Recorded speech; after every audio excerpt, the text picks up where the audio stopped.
for it, yeah. We're here for it, yeah. We're here for it, yeah. We're here for it, yeah.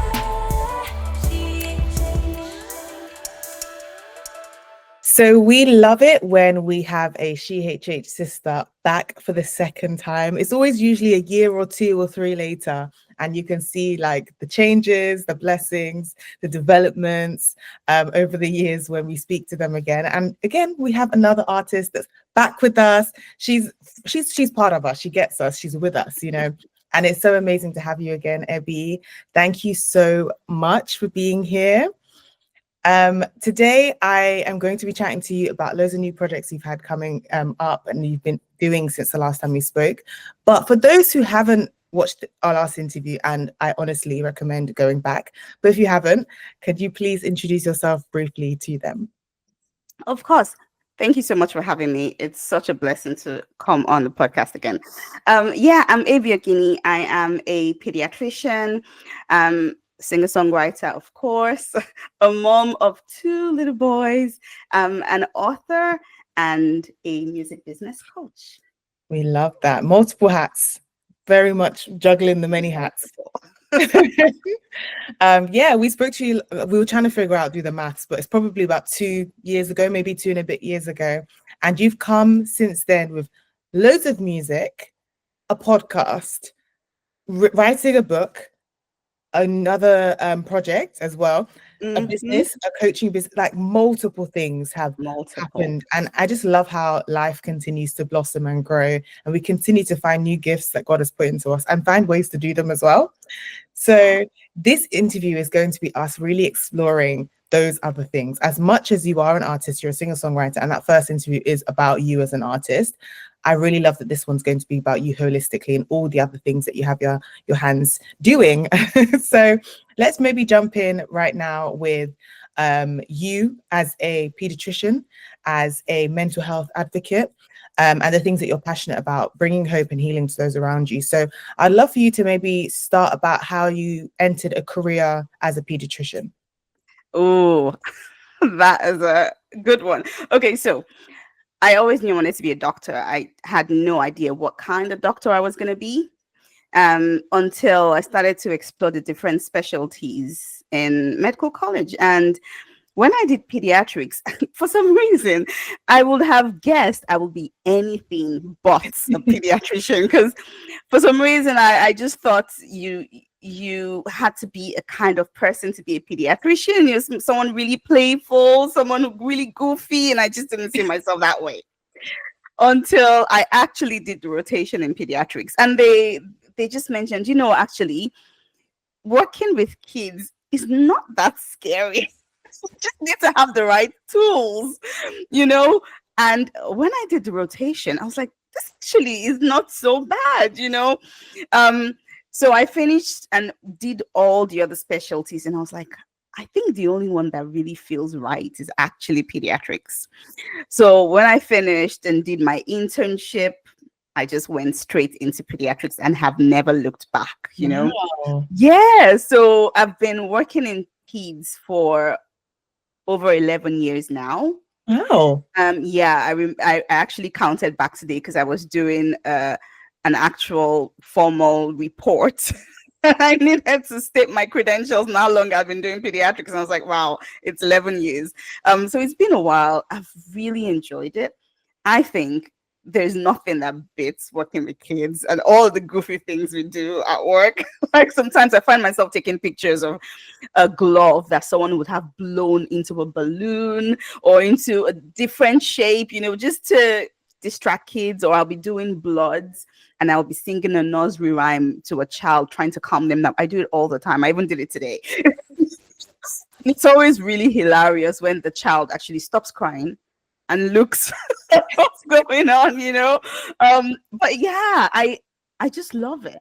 I love it. And that has, sort of brought me into this project, the Harmony and Healing Project, because I'm almost finished with my pediatric training. So by this time next year, I will be qualified to be working as a consultant. Yay! Wow, I know. amazing. So I was coming to the end of my training, and I started to really assess what parts I needed to really improve on before I finished my training. And one thing that stuck with me was anything to do with mental health. So we see a lot of teenagers come through our doors with mental health difficulties, but we are not really trained to manage it. We are trained to manage them medically. So if someone came with an overdose, we will check their blood levels to make sure they don't need any treatment for it. And if it was fine and they didn't need treatment, then we will refer them on to the mental health team, right? So I didn't know what happened after we referred them on, but I could tell that the same kids were bouncing right back.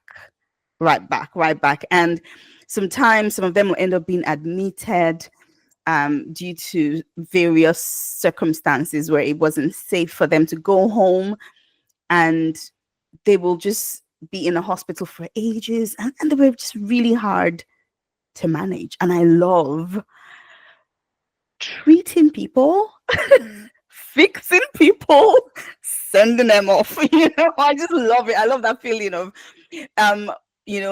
a patient comes in poorly. Within a couple of days, we've treated, they're sorted, they're going and they're waving at us. And, it's like, it's such a good job. Well done. You're congratulating yourself and patting yourself on the back. And for these kids, none of that was happening. And sometimes they will go as far as saying, actually, don't talk to this patient about their mental health disorder because it can make it worse. So sometimes I used to just feel defeated and just frustrated by the whole thing. And I decided that I wanted to improve. I wanted to feel better about this part of pediatrics. So I started to look into it and note common traits, and I started to develop an interest in, okay, what can I do? Where can I get more information? How can I feel more confident to handle this? Because when I become a consultant, I need to know that I'm doing a good job. And that's how all of this really started out. And I remember this personal experience I had at work where this dad had brought his child to the clinic to be seen. He had a medical condition and they had been waiting out in the hallway to be called. And I had just finished seeing a patient. I was doing my paperwork and the alarm went off. And in a hospital setting, when you hear that, everyone rushes in, right? So I'm running into the room as well. And I find nurses, I find this man on the floor. And the nurses are trying to do blood pressure measurements and check his vitals and check his sugars. And I'm just trying to keep an eye on everything that's happening. And then I noticed that he's crying, like he's literally sobbing. So I'm like, okay, he's not actually passed out. And then I noticed that he's saying something. So I kneel down, I put my ears to his mouth to find out what he's saying. And he's saying, she said she's going to kill herself. And I realized this is actually not a medical emergency. This sounds like a life emergency, right? So I said, who? And he said, my wife.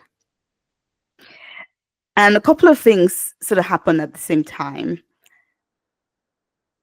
It hits me that this man is broken, like he's crying like she's gone.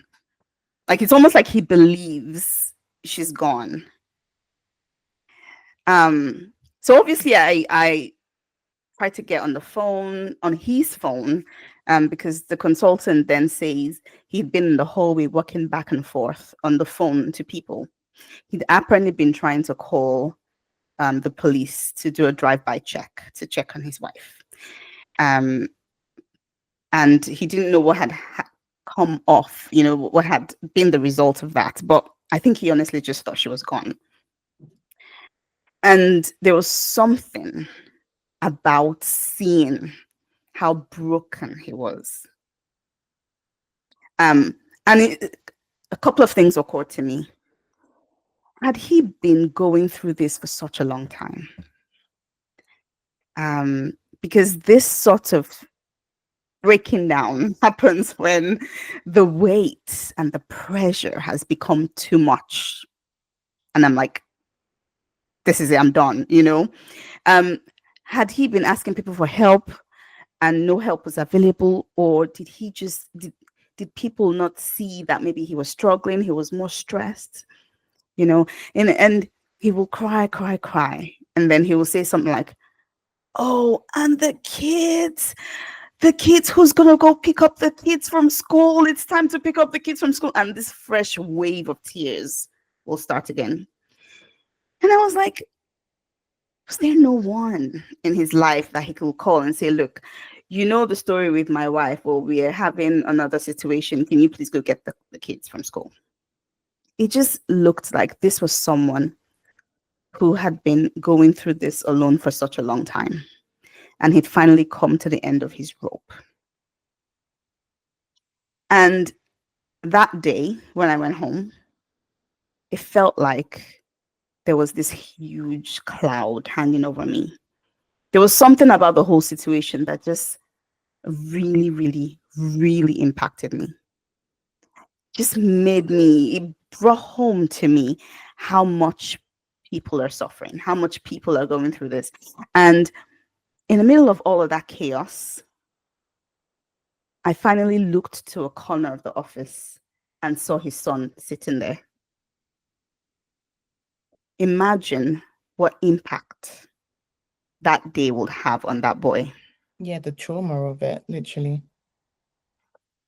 Imagine. And then imagine these sort of days happening over and over again. So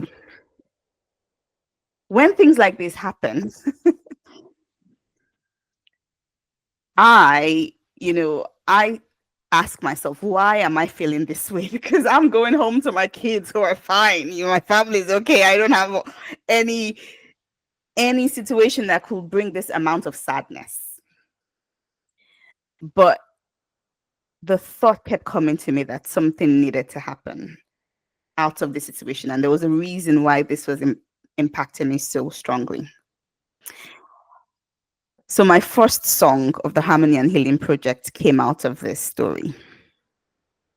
It's called Lifeline, because I think I needed to channel the desperation that was obvious for everyone to see. And I needed to be the voice of people who are going through something like this. So the chorus says, it feels like I'm drowning. Someone throw me a lifeline. I don't know how much longer I can sustain this. Someone throw me a lifeline. The waves are crashing over me. The pressures weighing down on me. I'm crying out, someone throw me a lifeline. And Lifeline is actually one of your most popular songs. So it really shows that people are resonating with that line of, I actually need something to hold on to. People connect with that song every time I sing it. So that was the first song. And then I could tell you story after story and encounters with patients where they said something and I was like, wait, what? and a song will come out of that, But it's been a journey. It's been a journey because not only have I been a voice for parents of teenagers that are suffering, but I've also been a voice of people that are going through it as well, and saying anyone help me, And I've also learned a lot. So it's called Harmony and Healing Project because I've not just been releasing music, but I've also been having interviews where I talk to mental health experts and people that work in the mental health fields in various capacities. And I talk to them about mental health skills, things that people can use in the community at home to help those people that may be struggling, their teenagers that may be struggling. And one really, I think this story needs to be told as well. One of the things that really drove me as well was this conversation with a teenager who said she'd been struggling with the mental health for a while, and she'd taken an overdose because she'd heard her boyfriend cheated on her. And so she'd been struggling for a while. Her mom was aware, and I think they had seen the GP and various people, and she was linked into various services. So I was like, well, could you not get help? I see a picture of someone who's heard something heartbreaking that has brought them to the point where they feel like to get rid of the pain, they will take an overdose. But I always picture that point and say, what message can I leave with this person that will make them pick up the phone instead and ask for help and say, hey, I am really struggling right now. Can you come over? Or can you stay with me on the phone? And you know what I mean? Just ask for help. And I've done a lot of work around that. But I started to ask, well, could you not call your mom? Could you not talk to anybody? And she's like, well, I didn't want to worry my mom. Which is something else funny to say, because I remember talking to someone in the middle of night. Her dad had brought her to ED, and she said the exact same thing. I didn't want to trauma dump. And I said, well, you're in the emergency department at like 1 a.m. with this situation. You're actually trauma dumping right now. And she goes, oh, So back to this other story. She's like, I didn't want to worry my mom. So I said, okay, anyone else? Do you have, well, how about a church? How about any activities you do? She's like, I sing. Okay, great. Where do you sing? I sing in church. Okay, you're in church. How about your youth leader? And she's like, no. But then I started to actually think, well, if she had called her youth leader, would he have known the right thing to say? Would he have had the skills to help her?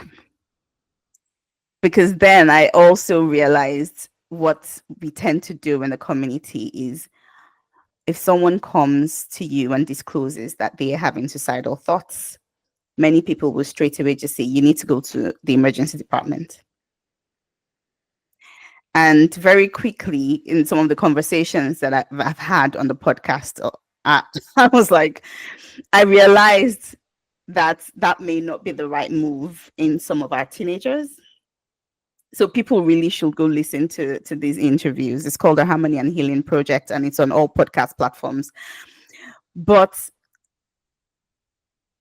I also started to think, number one, we need to educate people in the community. They need to know what to say and what to do if people come to them to say, hey, I'm struggling with my mental health. Because sometimes you send them to the hospital, they're like, well, you're actually not too sick. You're not sick enough to get an appointment with the mental health team. So go to this website. So our teenagers may not even go to the website because you know the way teenagers are, or they give them a leaflet, or they do something that just doesn't reach the teenager. So this teenager keeps struggling. Parents normally can feel quite helpless. So we get a lot of parents coming in not knowing what to do. And it's heartbreaking as well. So the whole purpose of this project is to, number one, be the voice for some of these people going through these difficulties. Number two, equip people. So speaking to parents, are there things that you can be doing right now to help your teenagers? Don't wait for them to be sick, because life is going to happen. Don't wait for them to go through a situation where maybe they felt bullied, or they felt unheard, or they felt treated poorly. Don't wait for that to happen. Don't even wait for PMS and hormones to kick. Don't wait for any of that. Or just start incorporating these mental health skills, journaling, keeping a positivity journal. Today was great, because that bus driver that normally drives off every time he sees me actually waited for me to get on the bus today, and noticing just these positive things and keeping a note of them, right, can go an absolute long way. So journaling, affirmation, and there are some of these apps that are great. There's an affirmation app that tells you you are loved and you are beautiful, and it just flashes on the screen like every 5 minutes or something. There are just things that we can begin to incorporate into our lives, and to start teaching our teenagers these skills. So that's what I've been about. I love it. How pediatrics has essentially fed into this project. With the Harmony and Healing Project, and with all the work that you actually decided to go into with mental health after noticing it in your patients, I would love for you to talk on, or to share a bit about your opinion as about music as a tool to nurture mental wellness. How important is it, especially Christian and gospel music? Is it actually as powerful as people say? What about it is crucial to like actually treating our mental wellness? Oh, that's such a great question. Such a great question. I will. I'm going to answer with one question. Is there anyone who's listening that has not been moved powerfully by a song? You know, songs are so emotive, and the style of music, or the way the message is conveyed, or the way it's performed, can carry so much. And put all of that together, it can literally move you to tears, move your state from feeling angry or feeling low, and it can completely move you to a completely new, you know what I mean? Like the easiest story is, one day I'm not a morning person, right? So I wake up and I drag myself into the shower the way I do most mornings, and I remember just feeling bleh, and the song came up. I can't even remember what song it was, but it must have been one of my favorites or something, because I remember finishing my shower in a completely different state, and that's just an example of the power of music. So I think it falls on us artists, to channel this and to take ownership of the power that we carry, and to not also shy away from singing about the different emotions. I remember listening to a reel recently, and they were talking about the Psalms and how a big part of the Psalms was all sad, and how we really should balance it, because if all your songs are only happy, victory, then the people who are in a low place and who may be struggling, they aren't being catered to.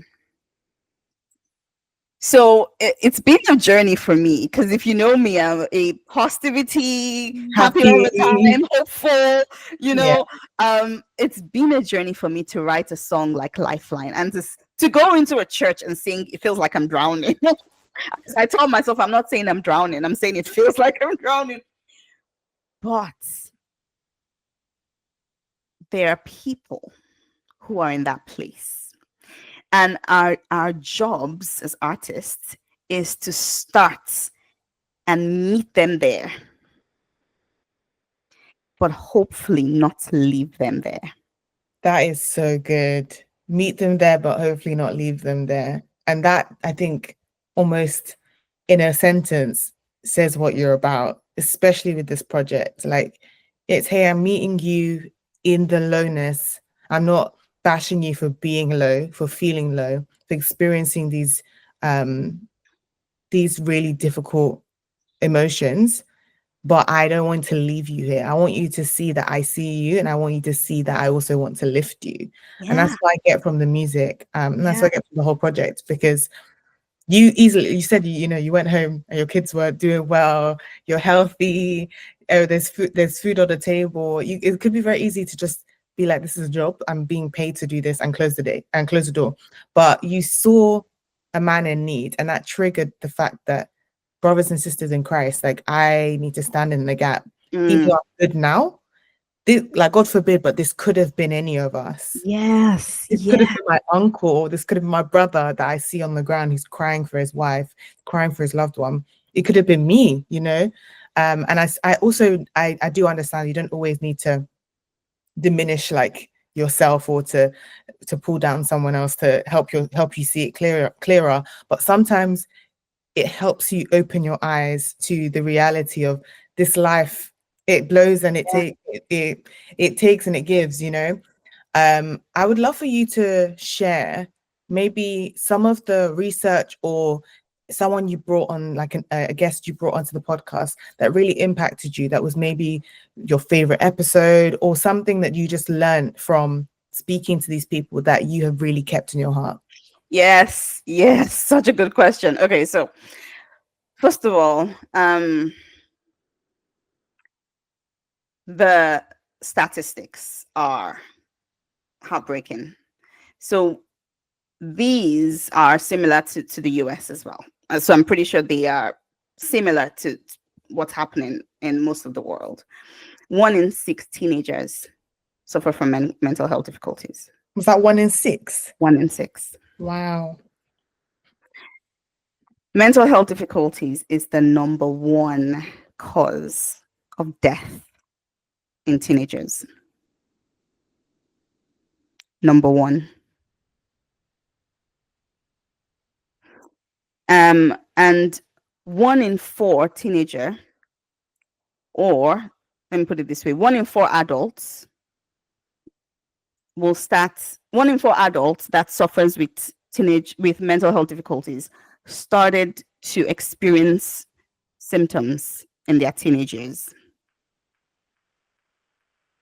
So if you can nip it in the bud and really do the very best work with them early, it can go on to really impact the rest of their lives, right?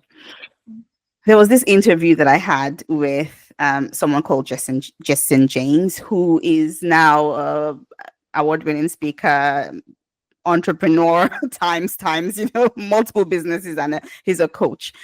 He came on the podcast and he was talking about his experiences. He started out as a psychiatric nurse, and he was talking about a story or a memory he had about a guy who was in a tier 4 unit, which is a psychiatric unit.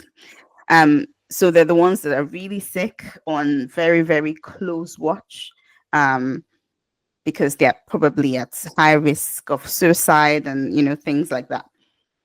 And he had told this guy to get your things, let's go to the gym. And the guy has said, oh, sure, I'll grab my bag. I'll be right back. And he said that was the last time he ever saw him. The next time, they were cutting him down because he had hanged himself. And then he said something that has stayed with me. He said, the people that say I'm having suicidal ideations are generally not the ones that kill themselves. They are asking for help. the people that we should actually be worried about are the people that say nothing. Next thing, you just hear they've killed themselves, which is quite depressing in itself. But that led me to the fact that we in the community, I'm hoping that comforts us and empowers us to do more and shy away from this need to just pass the buck to the hospital. Oh, you're having mental health difficulties, go to ED because this is too much for me. Actually, they're just asking for help.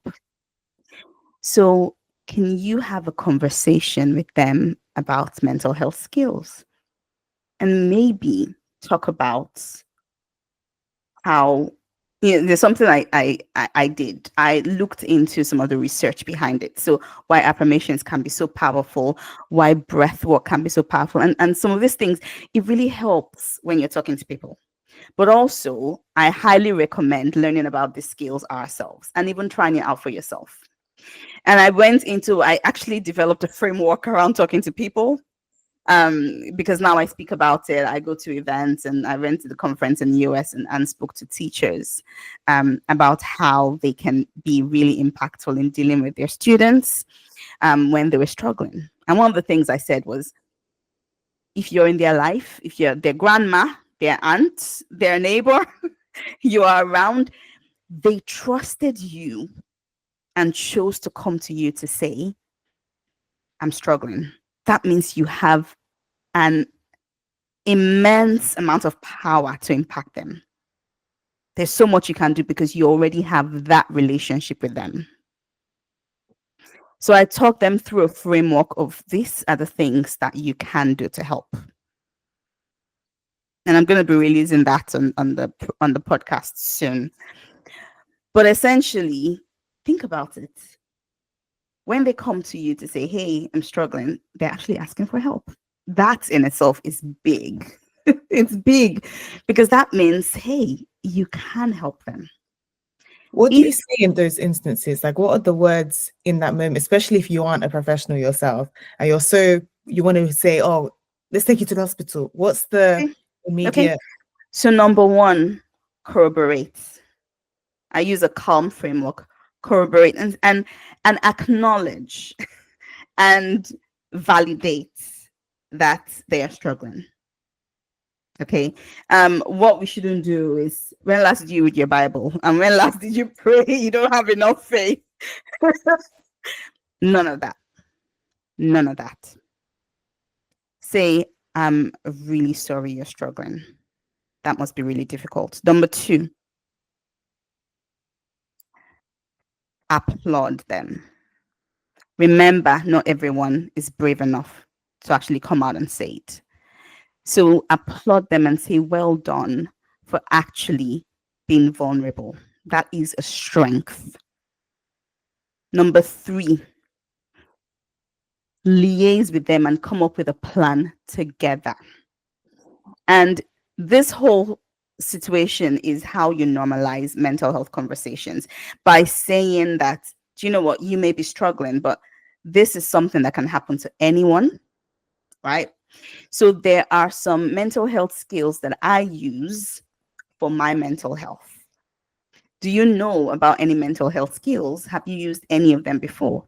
And you may get something like no, yes, and then you go through the mental health skills. So affirmations, visualizations, breath work, journaling. They're all really powerful. You talk about how you've used them. Is there anyone that is maybe feeling right for you? Anyone that you could start doing? So both of you come up with a plan together. So if they say, I like the idea of journaling, then you say, well, why don't we journal together every night before we go to bed?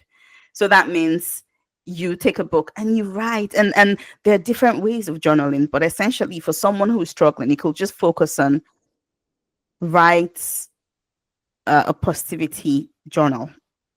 3 great things that happened today, and be thankful for that. Or a gratitude journal. That's really powerful, because hey, you may say you're struggling, but you have a spouse or you have kids and they are well. There's some kids in the hospital with cancer dying. Well, yours are in good health. You have a job. There are always things to be thankful for, and perspective is powerful. So you could start out with a gratitude list. What are you grateful for? Write 3 things every day. Right? And the 4th is follow up. You need to check in. Don't just say, go and start doing that. Bye-bye. Set a time to check in and say, hey, what's been happening? This is what's been coming up for me as I've been journaling. How about you? Have you been journaling? Has that been helpful? Now, this is what we do in the community. But of course, you still refer on for people that are not linked in with the services, So if they need to go to their GP, they go. If they need to go to ED, they go. However, that does not replace the work that we do in the community. And that does not replace the power we have to impact the people that are coming to us for help. Yeah, that's really good. And it's good to know those skills, because I think it can be a real panic. I've had situations where people have disclosed poor mental health, and it's never in a convenient time. It's never like, oh, I thought you were going to say that, or I've planned for you to tell me that you're struggling with this thing. So it's good to know in different moments like what your response can be, or to plan it in advance in case it does happen. It's almost like a prevention, or not prevention, that's not what I'm looking for, in advance of plan it. I would love for you to maybe speak on how your faith has played a role, you as a Christian has played a role in you finding this new passion for helping people with mental health issues, especially with young people and their parents. Where do you feel like your Christianity falls into that? Because, and I say this because a lot of mental health is seen as a very secular thing. A lot of Christians, especially we're from Nigerian backgrounds, do not always understand that. They always attribute it to, you just need to pray more, you need to read your Bible, it's a demon, all these things that are not always helpful. So how do you kind of wrestle with your faith alongside the practicalities of supporting someone through poor mental health? I think the first part is, thankfully I'm a doctor, so I know that there are physiological aspects to this. And I say that from experience because PMS is real.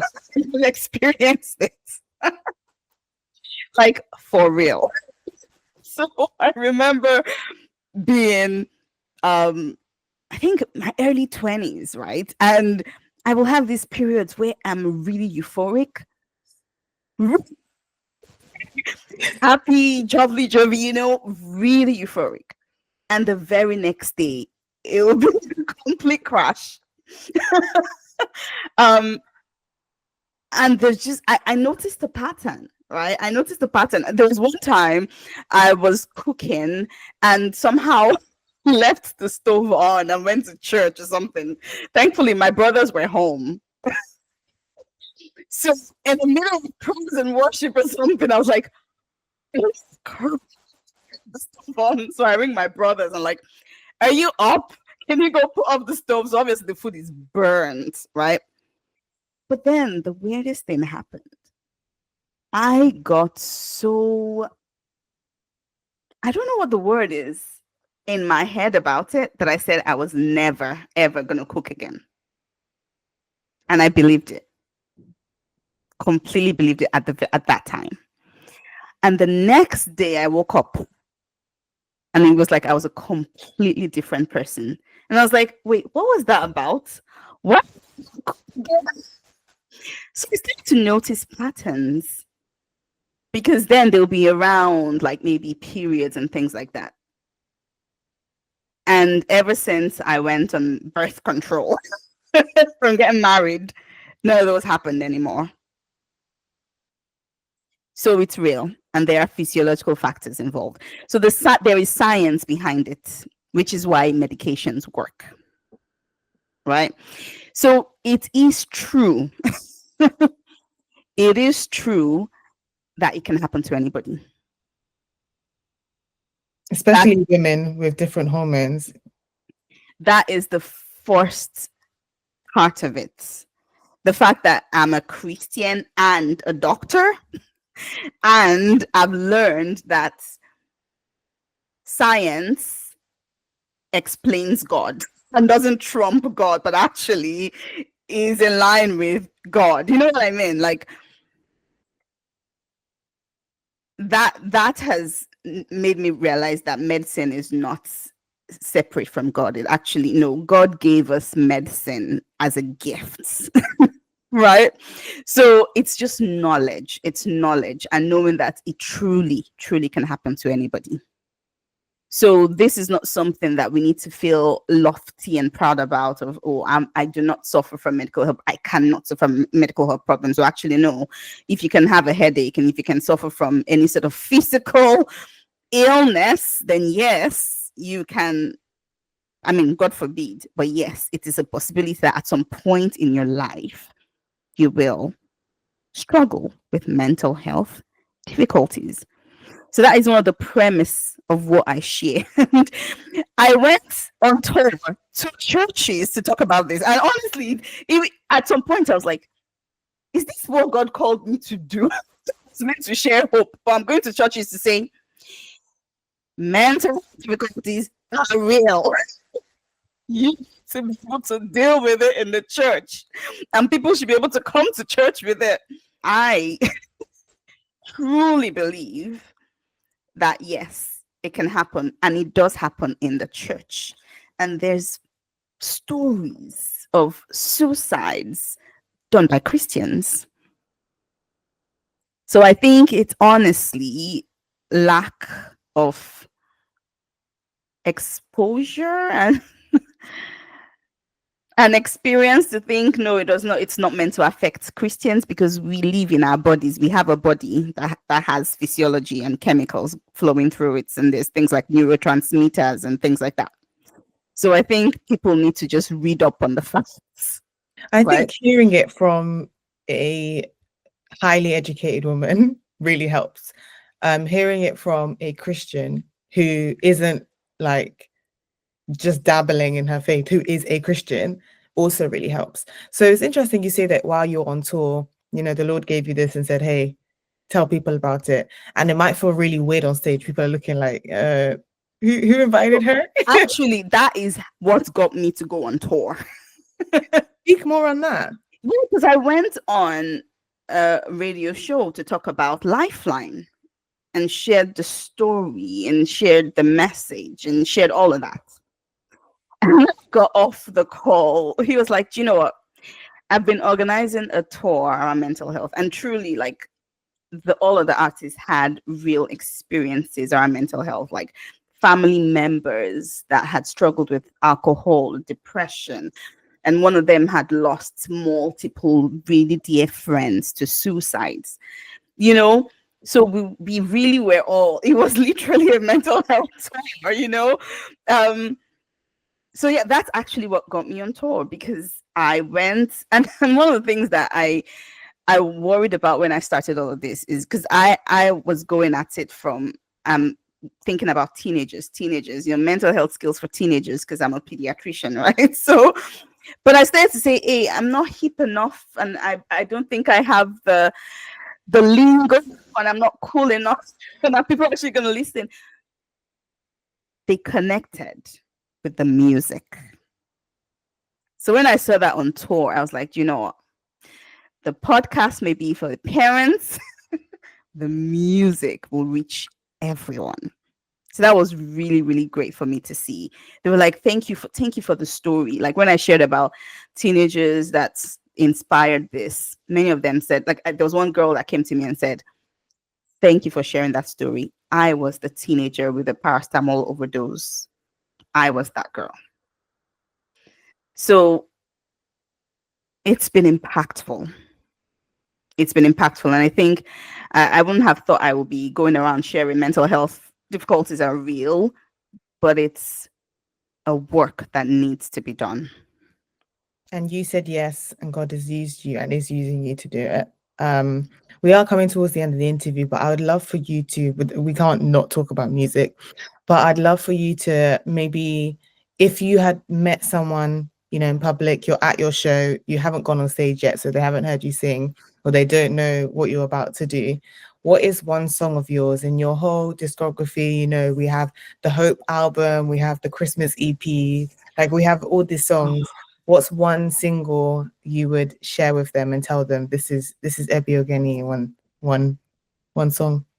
Oh my goodness. That's a good question, right? That's such a good question because I've never thought about it before.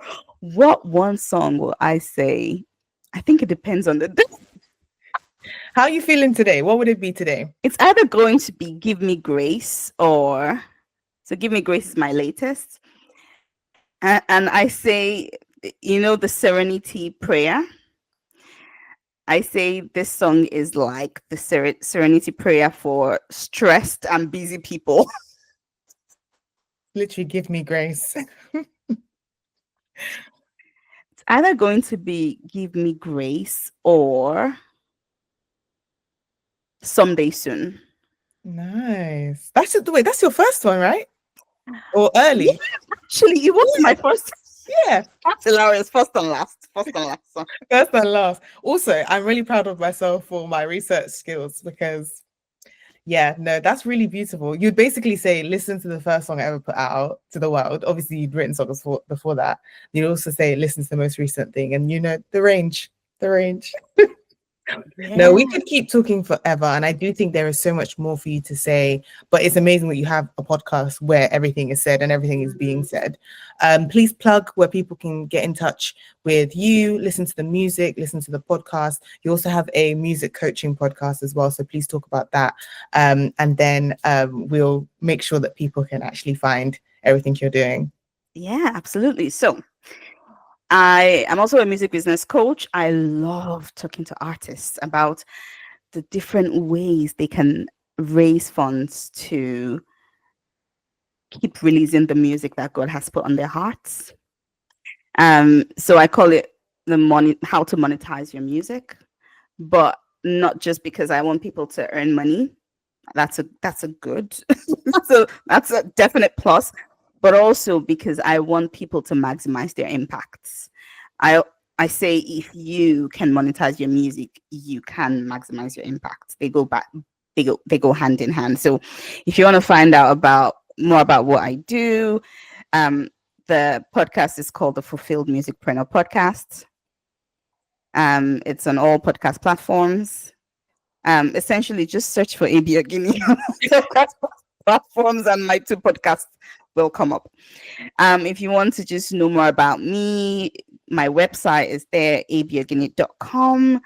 My book is there as well, and it's essentially on how you can find your God-given calling, your passion, and grow it, monetize it, and really just live the fulfilled life God is calling you to live. Yeah, I'm working on a second book currently.